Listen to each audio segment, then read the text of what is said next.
Signor Sindaco, il carnevale ravanusano impazza tra carri, musica, colori e allegria. Soddisfatto? Abbastanza soddisfatto, credo che dopo 2 anni abbiamo ripreso alla grande, i ragazzi ci hanno dato una grande mano, siamo 5 carri allegorici che stanno sfilando per le mie cittadine. Ieri sera abbiamo iniziato con la discoteca in piazza, lo seguiremo anche stasera fino a martedì che sarà la serata conclusiva. A martedì avremo nuovamente la sfilata dei carri, sarà determinato il vincitore di questa 35esima edizione del Carnevale ravanusano. Si aspettava questo successo?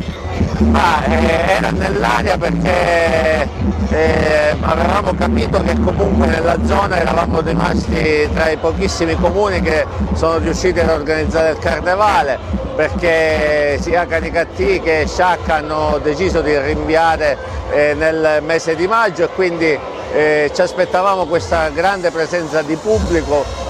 Speriamo che si riescano a divertire assieme ai ravanusani, anzi sono sicuro che si divertiranno. Lunedì ci saranno sempre DJ in piazza, DJ di fama nazionale, la stessa cosa a martedì, ci sarà nuovamente, come dicevo, la sfilata dei carri, poi prima della discoteca martedì la giuria darà il responso e quindi sapremo il carro vincitore, e poi continueremo a ballare fino alle 4 del mattino aspettando poi il prossimo carnevale.